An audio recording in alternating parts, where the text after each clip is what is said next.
वक्फ board भी इतना सफेद पोश जो एक प्रोजेक्शन की कोशिश है, वक्फ बोर्ड भी इतनी साफगोई से काम नहीं करता ना। कितने जबरदस्त और कितनी बड़ी तादाद में मुकदमे हैं वक्फ बोर्ड के ऊपर। 58,000 से ज्यादा मालिकाना हक की याचिकाएं पेंडिंग है।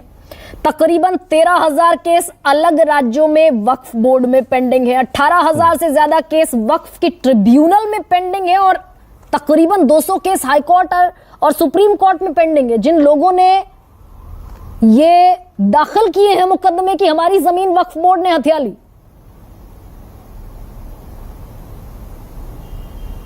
ने एक बात सुनिए, 8 लाख जायदादों में अगर आपने जो आंकड़े दिए हैं उसको मिला लिया जाए तो कितने होंगे? 15,000 के करीब होंगे, 20,000। आप जो अगर आप सच कह रहे हैं तो सच ही होगा। मेरा बोलना यह है कि वक्फ बोर्ड ऑक्यूपायर कैसा होगा? वक्फ बोर्ड तो एनक्रोचर्स को, लैंड ग्रैबर को, जमीन माफिया को वक्फ बोर्ड निकालता है। सरकार लिमिटेशन का पीरियड निकालकर उन एनक्रोचर्स को, जमीन माफिया को मालिक बना रहा है। ये कौन सा बात है बताइए? और सेक्शन 40 में सीईओ के जो पावर्स हैं कि वो वक्फ बोर्ड के प्रॉपर्टीज को इस्तेमाल कर रजिस्टर करे, आप उसको भी छीन ले रहे हैं। तो सरकार खुद वक्फ बोर्ड को कमजोर कर रही है। सरकार खुद लैंड ग्रैबर्स को जमीन दे रही है, ये सब बिल में प्रोविजन लाकर।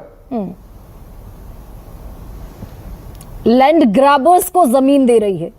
तो ओवैसी साहब, जेपीसी चला गया अब ये बिल, अब किस तरह की तवक्को आपको?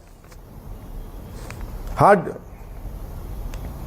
नहीं, अब ये तो ओम बिरला स्पीकर साहब का प्रेरोगेटिव है कि वो बनाएंगे उसको, किसको मेंबर रखेंगे और फिर उसके टर्म्स ऑफ रेफरेंस क्या होंगे।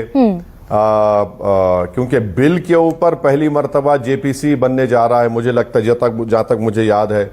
तो खैर वो स्पीकर साहब बनाएंगे। अब अभी तो जेपीसी के बारे में कुछ कह नहीं सकते, देखेंगे कैसे होगा, क्या होगा। मगर ये बीजेपी वक्फ बोर्ड का एनआरसी कर रही है। बीजेपी वक्फ यूजर को निकालकर मुसलमानों से और मस्जिदों को और दरगाहों को छीनना चाहती है, जो उनका ओरिजिनल हिंदुत्व का एजेंडा है। एक नाथ शिंदे बार बार कह रहे हैं, महाराष्ट्र के सीएम के, हाजी मलंग की दरगाह नहीं है। कई जगह है ऐसे जो इशू उठ जाएगा। तो सर, ये जो एक आखिरी सवाल मैं आपसे पूछ रही हूं कि सबसे ज्यादा प्रॉपर्टी वक्फ बोर्ड के पास है आज की तारीख में, 200 करोड़ रुपए का तकरीबन रेवेन्यू है। ये क्या वाकई शोषित, वंचित, मार्जिनलाइज्ड मुसलमानों के लिए इस्तेमाल होता भी है या नहीं होता है? इस पर क्यों एक ट्रांसपेरेंसी नहीं होनी चाहिए? देखिए मैडम, अगर 160 करोड़ का फिगर किरण रिजिजू साहब पार्लियामेंट में दे रहे हैं तो उसका ऑडिट तो हो रहा है ना, तभी तो उनको ये मालूम हो रहा है। ये अपने घर में बैठ के तो कैलकुलेशन नहीं किए होंगे, उसका ऑडिट होता है और उनको आता है। और साथ ही साथ वक्फ फंड देना पड़ता है वक्फ की प्रॉपर्टीज के मुतवल्लियों को। मेरा मानना यह है कि वक्फ बोर्ड को अच्छा करने के लिए 2 चीजें करना बहुत जरूरी है।